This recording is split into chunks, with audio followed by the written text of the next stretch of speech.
My name is Dana. I'm 29 years old, and I'm about to tell you how I caught my own parents trying to steal my house. Standing at the airport security checkpoint, I stared at my phone in disbelief as I watched my mother hand my brother Edmund the spare key to my home through my doorbell camera. "She'll never know until it's too late," she said. My hands trembled as I stepped out of line. They wanted to play games fine. I'd show them what happens when you betray your own daughter. Before we dive into this incredible story of family betrayal and sweet justice, let me know where you're watching from today. Are you someone who's dealt with entitled family members trying to take advantage of your success? Hit that like button if you believe in standing up for yourself, and don't forget to subscribe for more real-life stories of people who refuse to be victims. Trust me, what happens next will have you questioning everything you thought you knew about family loyalty. Let me back up and give you the full picture of how I ended up in this nightmare. I worked my entire adult life to become a successful marketing executive, climbing the corporate ladder, while my older brother Edmund coasted through life on our parents' endless financial support. At 27, I achieved what felt impossible for someone from our working class background. I bought my own house. Not just any house, but a beautiful 4-bedroom colonial in a safe neighborhood with excellent schools. I renovated it myself, spending weekends painting walls and refinishing hardwood floors. Every corner of that house represented my blood, sweat, and tears. Edmund, on the other hand, had a different life story. At 32, he'd never held a job for more than 6 months. His resume was a graveyard of failed ventures and terminated positions, always someone else's fault, according to him. The real issue? A gambling addiction that our parents refused to acknowledge. They'd remortgaged their house twice to pay his debts, cleaned out their retirement savings, and still believed his promises that the next bet would be the big win that solved everything. 3 months before that fateful day at the airport, Edmund lost yet another job. This time he'd been caught stealing from the register at an electronics store. My parents came to me with their usual request. Could I help Edmund get back on his feet? Maybe he could stay with me for a few weeks. I sat them down and spoke from my heart. "Mom, Dad, I love you both, but I can't enable Edmund anymore. He needs professional help, not another bailout." My mother, Debbie, cried. My father, Earl, called me selfish. Edmund sent me text messages calling me every name in the book, but I held firm. The Seattle trip was supposed to be my big break. Our firm had a chance to land a massive tech company as a client, and I was leading the presentation. 3 days of meetings that could set my career trajectory for the next decade. I'd prepared for months, creating the perfect pitch deck and rehearsing until I could deliver it in my sleep. That morning, I kissed my house goodbye, double-checked all my locks, and headed to the airport, feeling optimistic about my future. Standing in the security line, I was reviewing my presentation notes one final time when my phone buzzed. Smart doorbell notification. Probably just a delivery, I thought. But something made me click the alert. There on my screen were my parents' faces, clear as day. They weren't alone. Edmund stood behind them, and they were all looking around nervously before my mother produced a key from her purse. My spare key, the one I'd given them for emergencies only. My heart pounded as I stepped out of line, ignoring the annoyed looks from other travelers. I found a quiet corner and watched in horror as they entered my home. Through the interior cameras, I saw my mother directing Edmund to my master bedroom. "This will be perfect for you, sweetie. Much better than Dana's using it for just herself." My father had a measuring tape out, checking if Edmund's oversized gaming setup would fit where my antique dresser stood. "We'll put her stuff in storage," Earl said. "She won't need all this space anyway." But the real knife to my heart came when Edmund spoke. "Did you tell the movers to come tomorrow? I want to be completely moved in before she gets back from Seattle. That way she can't make a scene." My mother nodded. "Already arranged, honey. By the time Dana returns on Thursday, it'll be a done deal. She'll have to accept it." I couldn't breathe. These people who raised me, who I'd supported through every crisis, were conspiring to steal my home while I was away on business. They weren't even going to ask. They were just taking it. I watched Edmund flop onto my bed with his dirty shoes still on, leaving mud stains on my white comforter.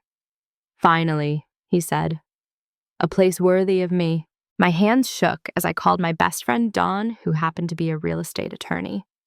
"Slow down, Dana," she said after I'd frantically explained. "First, don't get on that plane. Second, document everything. And third, let's turn this around on them.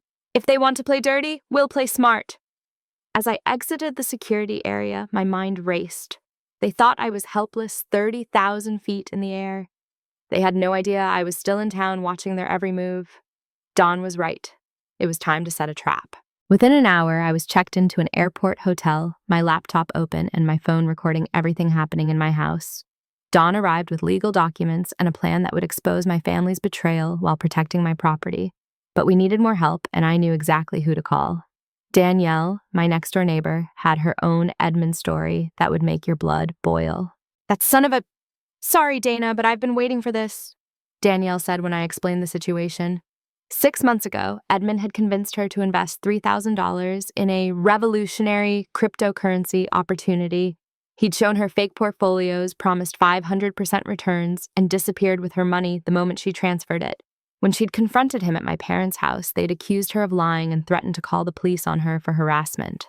Now, she saw her chance for justice. Danielle's husband worked in home security, and within 2 hours, he'd helped us install tiny legal cameras throughout my property.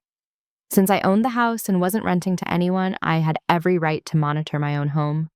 We placed them strategically, in light fixtures, smoke detectors, even inside decorative items. The quality was crystal clear, and everything uploaded to a secure cloud server that would serve as evidence. While we worked on the technical side, Dawn prepared a masterpiece of legal protection. Cease and desist letters, trespassing notices, and documentation of property ownership. She also discovered something disturbing when she ran a title search. Dana, did you know someone tried to add Edmund as a co-owner last month? The application was rejected because it lacked your signature, but someone definitely tried. My stomach churned. This wasn't a spur-of-the-moment decision. They'd been planning this for weeks, maybe months. I logged into my email and found something worse. Password reset attempts for my banking apps, my mortgage company login, even my retirement accounts. All from IP addresses I recognized. My parents' home computer. They weren't just trying to steal my house. They were trying to take everything. Danielle pulled up Edmund's social media, and what we found made everything click into place.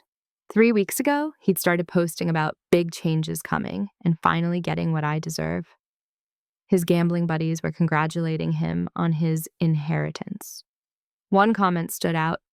About time your rich sister shared the wealth, bro. Edmund's response, she doesn't have a choice anymore.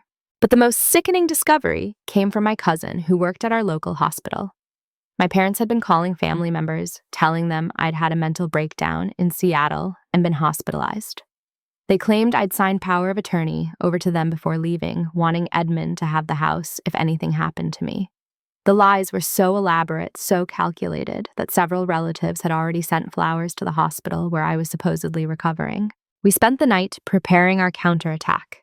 I programmed my smart home system to create specific disturbances, lights flickering at certain times, thermostat, adjusting to uncomfortable temperatures, and speakers playing eerie sounds, just enough to unsettle them without causing real harm. Dawn contacted a moving company and scheduled them to arrive exactly when Edmund's movers were supposed to show up. But instead of moving my stuff out, they'd be there to move Edmund's belongings back to the curb. The security footage from that first night was revealing. My parents and Edmund returned after dark with boxes of his belongings. They went through my home office, photographing my financial documents. Edmund found my passport and credit cards in my desk drawer. Perfect, he said. If she tries to come back early, she won't be able to fly without these. They actually planned to trap me in Seattle while they stole my life. My father discovered my safe behind a painting in the bedroom. We'll need to get this opened, he told Edmund. She probably keeps cash in there. Edmund laughed. I know a guy who can crack it. Don't worry, Dad. By next week, everything Dana has will be mine. It's only fair. She owes us for all the years of being the favorite child. Favorite child, I wanted to scream. I was the child who worked 3 jobs through college while Edmund dropped out. I was the one who helped pay for Dad's heart surgery while Edmund was betting on horse races. I was the favorite because I actually showed up for our family instead of treating them like ATMs. But now I saw the truth. In their eyes, my success wasn't something to be proud of. It was something to be taken. Tuesday morning arrived with the kind of dramatic flair you'd expect from a family of seasoned manipulators. I watched from my hotel room as a massive moving truck pulled up to my house at 7 sharp. Edmund emerged from my front door, wearing my father's old college sweatshirt and carrying a coffee mug I recognized as the one I'd made in a pottery class. The audacity of making himself at home in my space before even finishing the theft was breathtaking. His gambling buddies arrived in beat-up cars, ready to earn some quick cash, helping with the move. I recognized most of them from the times I'd had to pick Edmund up from various casinos and bars when our parents couldn't make it. These were the same men who'd encouraged his addiction, who'd lent him money at criminal interest rates, who'd threatened him when he couldn't pay. Now they were pawing through my belongings like vultures at a carcass. The first casualty was my grandmother's antique vase. She'd left it specifically to me in her will, knowing I was the only grandchild who appreciated its history. It had survived the journey from Italy in 1920, survived the Depression, survived being hidden during World War II. It didn't survive Edmund's buddy dropping it while making crude jokes about how much he could get for this old junk at a pawn shop. I watched it shatter on my hardwood floor, each piece representing another fragment of my breaking heart. My parents arrived with a U-Haul trailer attached to their sedan. They'd come prepared with boxes labeled Dana's Clutter and donation items. My mother directed the operation like a general at war, pointing at my carefully curated furniture and dismissing years of memories as unnecessary baggage. "Put all those books in storage," she told Edmund. "You won't need those dusty things taking up space." Those dusty things included first editions I'd collected since high school, some worth thousands of dollars. The real shock came when Edmund's girlfriend arrived. I'd met her once at a family barbecue, a woman named Cheryl who seemed to share Edmund's belief that the world owed them everything. She walked through my front door carrying fabric samples and paint chips. "The nursery should go here," she announced, standing in my home office. "Once we get rid of all this computer equipment, it'll be perfect for the baby." Baby, I nearly dropped my phone. Edmund was going to be a father. The man who couldn't keep a goldfish alive was reproducing. But it explained the urgency. He needed a stable home to convince Cheryl to stay with him, and what better solution than stealing his sister's fully furnished house? Through the cameras, I watched my father disconnect my security system's main panel. "There," he said, wiping his hands. "Now she can't spy on us anymore." If only he knew about the hidden cameras capturing every moment of their crime. The irony was delicious. The man who'd taught me to always have a backup plan had forgotten to look for mine. Edmund's friends started claiming my electronics like prizes at a carnival. My smart TV, my gaming console. I barely used my Bluetooth speakers. Everything was fair game. "Eddie said we could take whatever," one of them slurred, clearly drunk, at 10 in the morning. "Payment for helping out." They were literally looting my home while my parents watched approvingly. The cruelest moment came when they entered my bedroom. My mother held up the photo from my nightstand. Me at my college graduation, flanked by my proud parents. "We should put this away, she said. "Edmund doesn't need reminders of Dana's achievements making him feel bad." She wrapped it in newspaper and tossed it into a box marked garage sale. My own mother was erasing me from my home. Danielle played her part perfectly. Around noon, she knocked on the door with a plate of cookies. "Oh, Edmund," she exclaimed with fake surprise. "I didn't know you were visiting Dana. Is she home?" My mother jumped in quickly. "Dana's asked Edmund to house sit while she's away on an extended trip. Isn't it wonderful how close our children are?" "How extended?" Danielle asked, innocently setting her phone to record. Edmund puffed out his chest. "Permanently, actually. Dana realized this place is too big for just her, so she's letting me take over. Family helps family, right?" He actually winked at her, the same woman he'd scammed out of thousands. "That's so generous," Danielle gushed. "And you're planning to pay her rent." The question hung in the air like a bad smell. My parents exchanged glances. "That's between family," my father said stiffly. But Edmund couldn't help himself. "Why would I pay rent on my own house? Dana owes me this. All those years of her showing off making me look bad. Time for some payback." The movers Edmund hired were efficient, I'll give them that. Within hours, they'd packed up most of my personal belongings and loaded them onto trucks. I later learned the storage unit they'd rented was in Edmund's name, paid for with a credit card they'd opened using my information. Identity theft on top of breaking and entering. They were really going for the criminal grand slam. By late afternoon, Edmund was measuring my living room for his pool table. My parents were in the kitchen planning where to put Edmund's beer fridge. Cheryl was online ordering nursery furniture on what looked suspiciously like my laptop. They'd taken over my life so completely, so brazenly, that neighbors started to notice. Several texted me asking if I was okay, if I knew my family was moving my stuff. I told them to wait. The show wasn't over yet. Wednesday morning came with the kind of poetic justice you couldn't script better if you tried. I sat in Don's car outside my own house, watching Edmund direct his friends to move his stained recliner into my pristine living room. He was so confident, so assured of his victory, that he didn't even glance at the cars parked on the street. Officer Patricia Mills, Don's cousin, and a 15-year veteran of our local police force sat in an unmarked car behind us. We weren't planning to have him arrested yet, but having law enforcement present would prevent any physical escalation. "Ready?" Don asked, holding the stack of legal documents. I took a deep breath, thought about my grandmother's shattered vase, and nodded. We walked up my own front path like visitors, Dawn recording everything on her phone. I used my key, the one they didn't know I had copies of, and walked into chaos. Edmund stood in my living room, surrounded by pizza boxes and beer cans from the previous night's celebration. My parents were in the kitchen making breakfast, using my groceries. The smell of bacon that usually comforted me now made my stomach turn.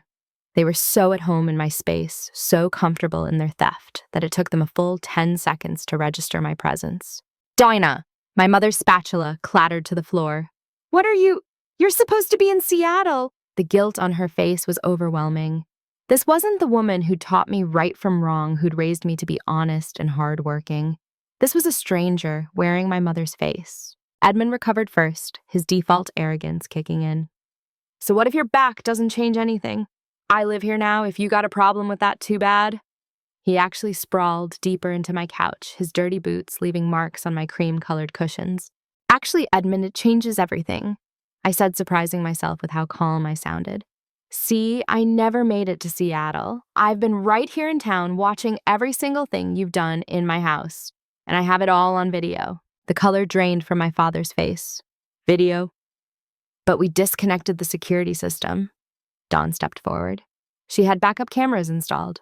"Everything from the last 48 hours is documented, including your conspiracy to commit fraud breaking and entering and theft of property valued over $50,000. "You can't prove anything," Edmund snarled, but his voice wavered. "This is a family matter. Dana said I could stay here." I pulled out my phone and connected it to my TV. "Really?" "Let's see what you actually said." The footage began playing. There was my mother handing over my spare key. There was Edmund bragging about forcing me to support him. There were my parents trying to access my safe. But the most damaging clip was Edmund on the phone with someone saying, "Yeah, my sister's finally going to pay for thinking she's better than everyone. By the time she realizes what happened, I'll have power of attorney and this house will be mine. My parents are taking care of the paperwork." "You recorded us without permission," my mother shrieked. "That's illegal." Dawn smiled coldly. "Actually, Debbie Dana has every right to record activities in her own home. What's illegal is what you've done." Speaking of which, she began serving them papers, cease and desist orders, trespassing notices, and a special surprise, documentation of all the financial crimes they'd attempted. Edmund jumped to his feet. "You think you're so smart? Well, I've got squatters' rights. I've been here for days. You can't just kick me out." His legal knowledge came from crime shows and bar conversations, and it showed. Patricia chose that moment to enter her presence, immediately changing the dynamic. "Squatters' rights don't apply when you're trespassing on family property with the owner's knowledge," she said calmly.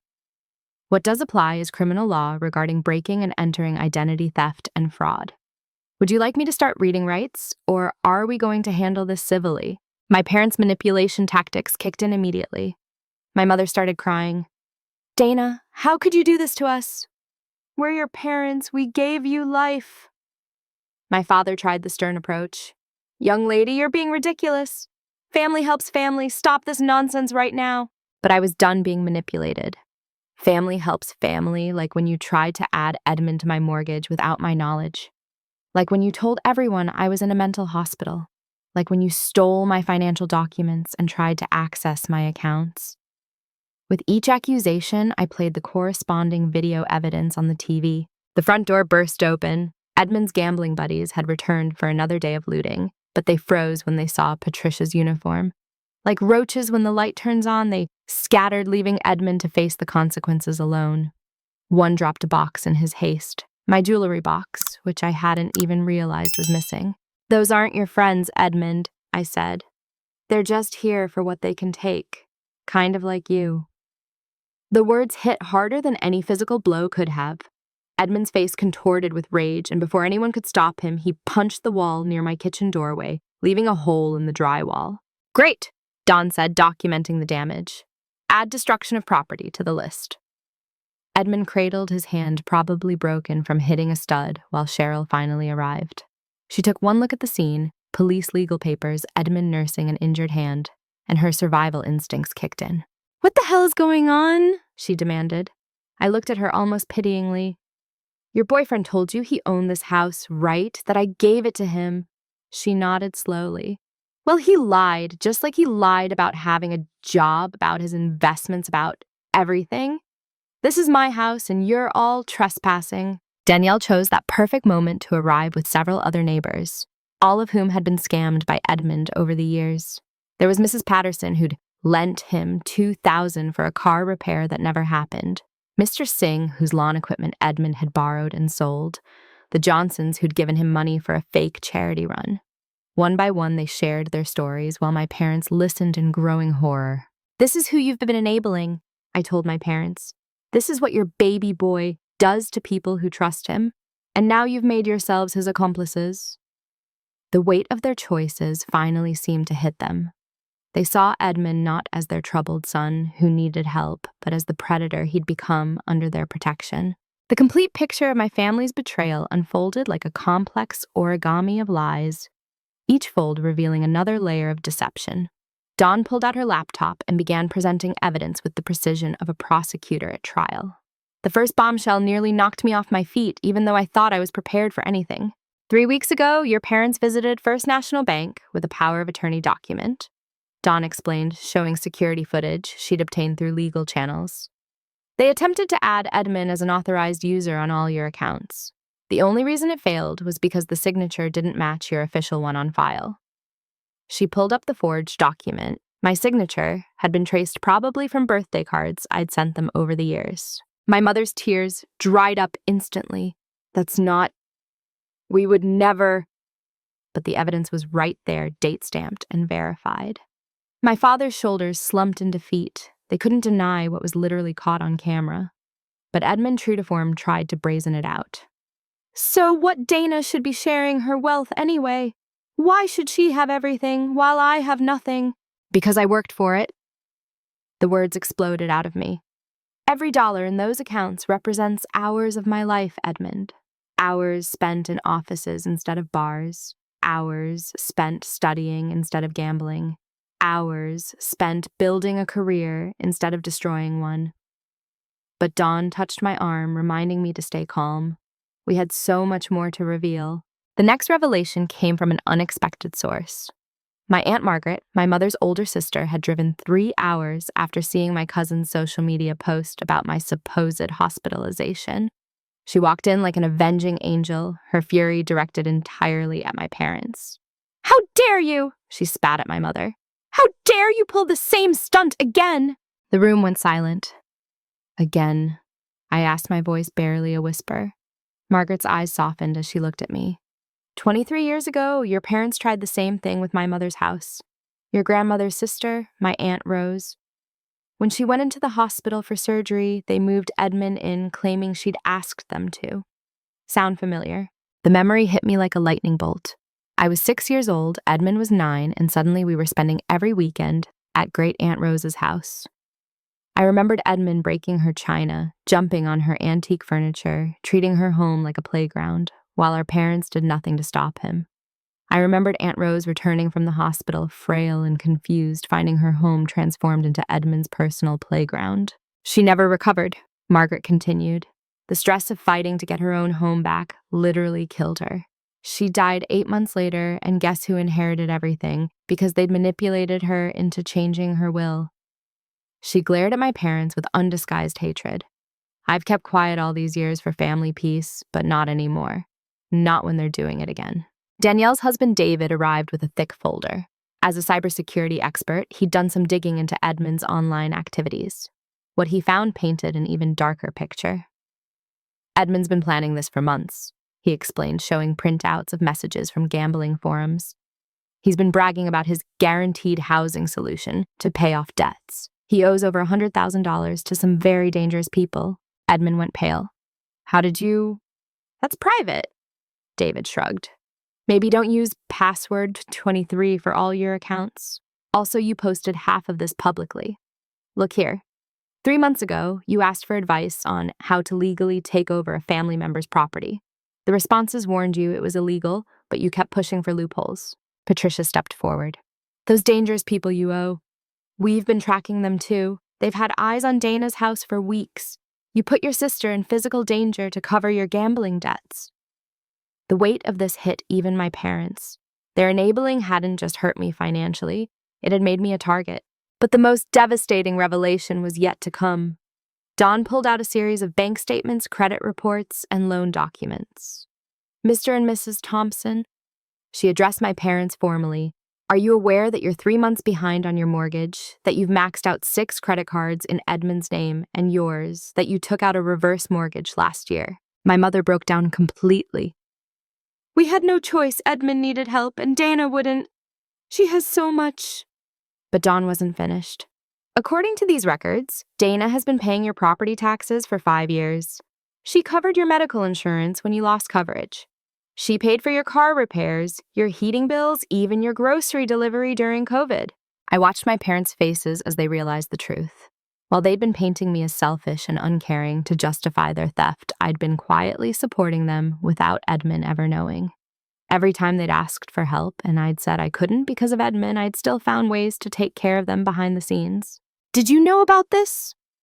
My father asked Edmund, his voice hollow. Edmund's silence was answer enough. He'd never asked where the money came from when bills got paid. He'd never wondered how they could afford to keep enabling him. He'd assumed it all came from their savings, never realizing I was the safety net, keeping them afloat while he drained them dry. Cheryl, who'd been silent through all of this, finally spoke. You told me Dana was a trust fund baby who inherited millions from a dead relative. You said she refused to share with family out of spite. She turned to me. He said you were mentally unstable, that taking the house was for your own good. Classic Edmund, said Mrs. Patterson from the doorway. He told me the same thing when he borrowed money, that his rich sister wouldn't help with his sick mother's medical bills. She looked at my parents. Now I know where he learned to lie so convincingly. Dawn pulled up Edmund's social media one more time. There, in a private message to one of his gambling buddies, was the ultimate confession. Once I get the house, I'll take out loans against it. Should be able to clear at least $300,000. Dana won't be able to stop me once my parents get conservatorship over her. They think they're helping me get housing, but really they're helping me get rich. After I pay you guys off, I'm thinking Vegas for a month straight.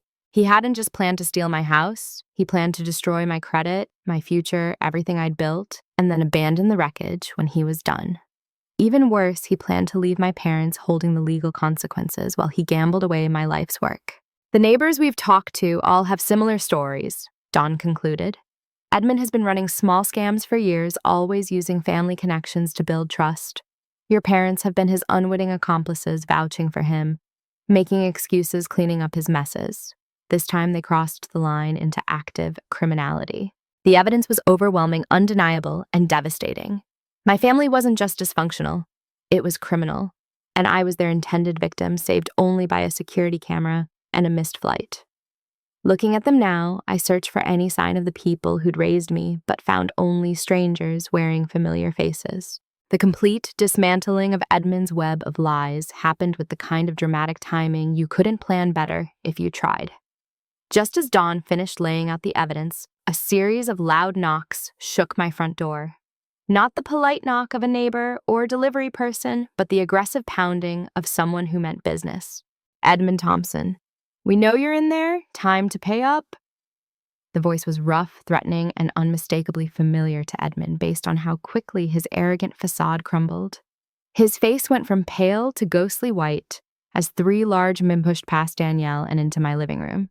These weren't your movie-style gangsters. They were worse.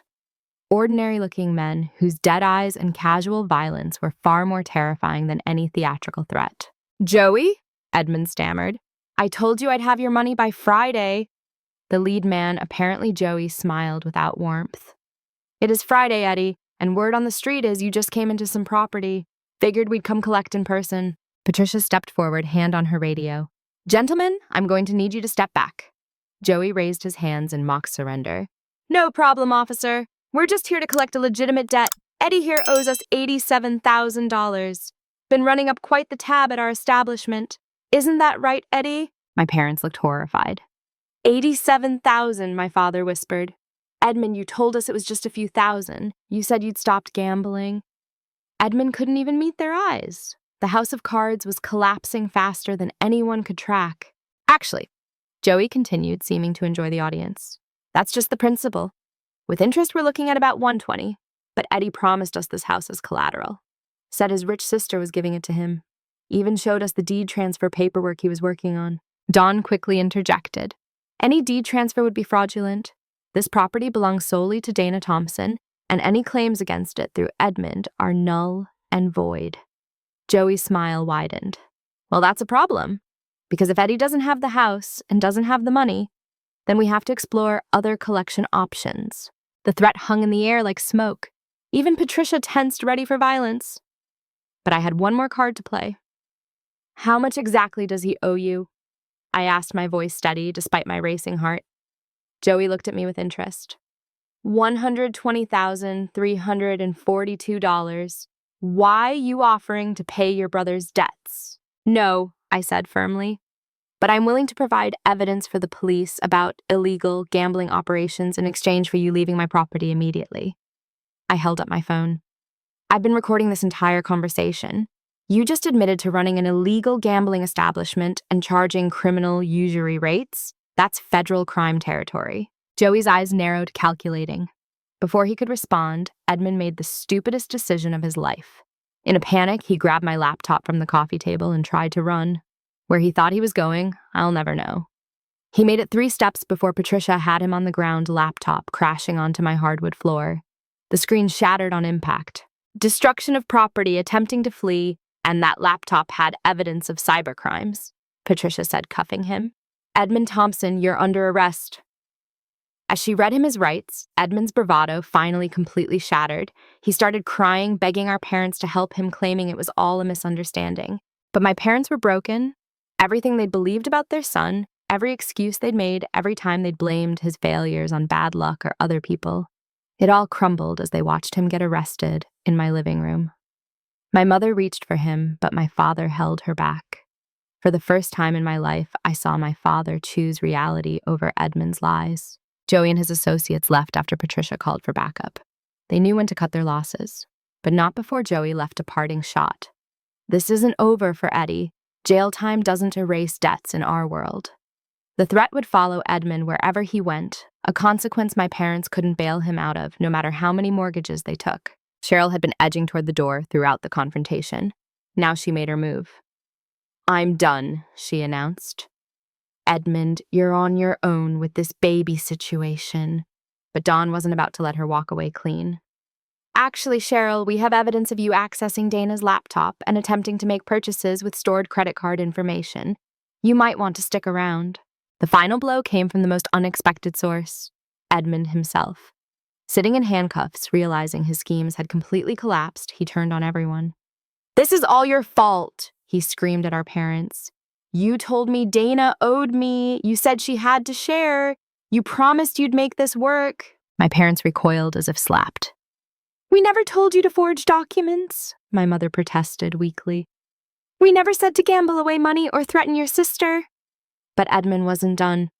In his rage and desperation, he revealed every manipulation, every lie he'd told them to get their cooperation. I told you Dana was hoarding Grandma's inheritance because you were already primed to believe she was selfish.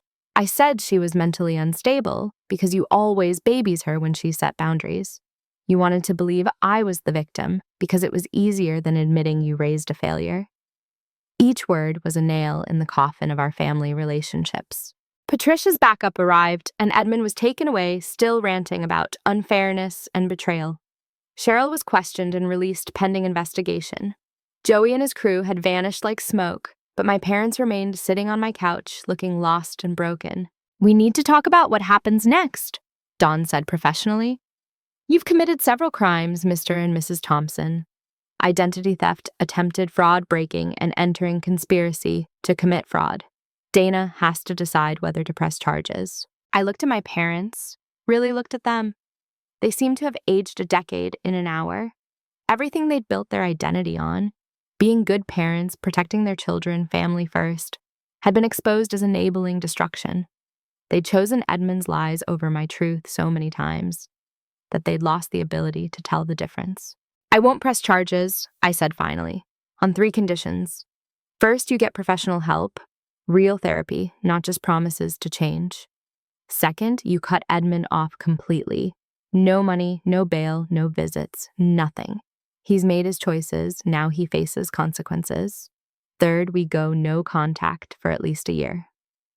I need time to heal from this betrayal, and you need time to figure out who you are without Edmund to enable." My mother sobbed. My father nodded slowly. "We'll need help moving out," he said quietly. We can't afford our house anymore. Edmund's debts, the mortgages we took." I felt a pang of sympathy, but pushed it down. They'd made their choices too. "Aunt Margaret has offered to help you relocate," I said. "She has a rental property you can use while you get back on your feet. But I'm done being your safety net. You'll have to work for your fresh start, just like I did." They gathered their things in silence, looking around my home one last time. As they reached the door, my father turned back. "For what it's worth, Dana, I'm proud of who you became, despite us, not because of us." It was the closest to an apology I'd get, and somehow it was enough. They left, and I was alone in my house for the first time in days. 3 months have passed since that explosive confrontation, and I'm finally ready to share the aftermath of exposing my family's betrayal.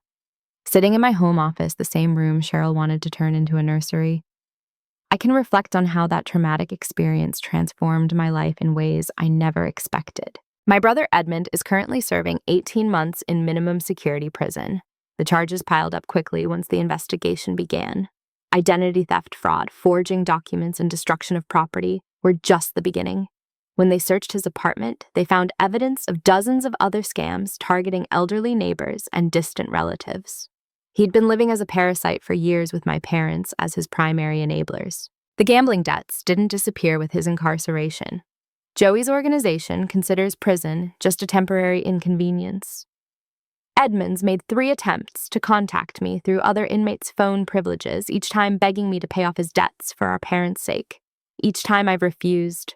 He made his choices, and protecting him from consequences is what created this monster in the first place. My parents, surprisingly, have honored our agreement. They're living in Aunt Margaret's rental property, attending weekly therapy sessions, and working part-time jobs to pay their bills. My mother sent 1 letter 2 months ago, not asking for anything, just updating me on their progress. She's working at a library. My father's doing maintenance at a local church. For the first time in their lives, they're supporting themselves without Edmund draining their resources. The therapy has revealed hard truths. Their counselor helped them understand how their favoritism toward Edmund stemmed from guilt over his childhood learning disabilities. Instead of helping him develop coping strategies, they'd removed every obstacle, creating a man who believed the world owed him success without effort. My achievements reminded them of their failure with Edmund, so they'd unconsciously resented me for succeeding where he failed. Cheryl had the baby a little girl. She filed for child support against Edmund, which he obviously can't pay from prison. Last I heard, she was living with her parents and working as a receptionist. The baby deserves better than the legacy Edmund created, and I hope Cheryl breaks the cycle of entitlement and manipulation. My house has become my sanctuary again. I repaired the hole Edmund punched in the wall, replaced my grandmother's vase with a memorial photo, and installed an even more sophisticated security system. But the biggest change is in how I relate to space and safety. This house isn't just property anymore. It's proof that I can defend myself against anyone who tries to take what I've earned. The neighborhood rallied around me in unexpected ways. Mrs. Patterson organized a block party to celebrate my homecoming, where neighbors shared their own stories of family members who'd taken advantage of them. Mr. Singh helped me install new locks and showed me basic home defense techniques from his military days. Danielle and I have become genuine friends, bonding over our shared Edmund survival experience. Dawn, my attorney friend, helped me set up legal protections I never knew I needed. Living trusts, power of attorney designations with multiple fail-safes, and financial monitoring systems that alert me to any suspicious activity. She jokes that I'm her most paranoid client, but we both know paranoia is just another word for learning from experience. The impact on my career was surprisingly positive. When I finally made it to Seattle for the rescheduled presentation, my boss asked why I looked different. I told him the truth. I just fought off a family coup attempting to steal my home. Instead of judging me, he was impressed by my crisis management skills. We got the contract, and I received a promotion with the understanding that strong boundaries make strong leaders. I've started speaking at support groups for people dealing with family financial abuse. It's more common than anyone talks about. Successful people whose families see them as ATMs rather than individuals. We share strategies for protecting ourselves while processing the grief of losing the families we thought we had. Every story breaks my heart and strengthens my resolve. The hardest part has been accepting that the parents I thought I had never really existed. They were always Edmund's parents, first, mine second. Every milestone I achieved was viewed through the lens of how it affected Edmund. Every boundary I set was seen as selfishness rather than self-preservation. Understanding this hasn't erased the pain, but it's helped me stop seeking approval that was never truly available. Last week, I received notice that Edmund's up for early release. Good behavior, apparently, though I suspect it's more about prison overcrowding. Part of me panics at the thought of him back on the streets, but I'm not the same person who stood shocked in an airport security line. I have legal protections, security systems, and most importantly, the knowledge that I can and will defend myself. Looking back, setting that trap saved more than my house. It saved me from a lifetime of being the family victim, the eternal safety net for people who saw my success as their right rather than my achievement. Sometimes love means saying no. Sometimes protecting yourself is the most generous thing you can do for everyone involved. And sometimes the best family is the one you choose, not the one you're born into. My home is peaceful now. I tend my garden host dinner parties for real friends and sleep soundly knowing my doors are locked against those who would take advantage. The trap I set caught more than criminals. It caught the truth. And that truth, painful as it was, set me free. To everyone watching who's dealt with similar situations, remember your success is not a family resource. Your achievements are not communal property, and anyone who tries to take what you've earned, regardless of shared DNA, is showing you exactly who they are. Believe them, protect yourself, and never apologize for defending what's yours. This has been my story of family betrayal and ultimately freedom. Thank you for listening, and remember, sometimes the most loving thing you can do is refuse to be a victim. How many of you have dealt with family members who felt entitled to your success? Share your stories in the comments below. If this resonated with you, please hit that like button and subscribe for more real-life stories of people who stood up for themselves. Share this video with anyone who needs to hear that it's okay to protect yourself from family exploitation. Thank you for being part of this journey with me, and remember, your success belongs to you and you alone.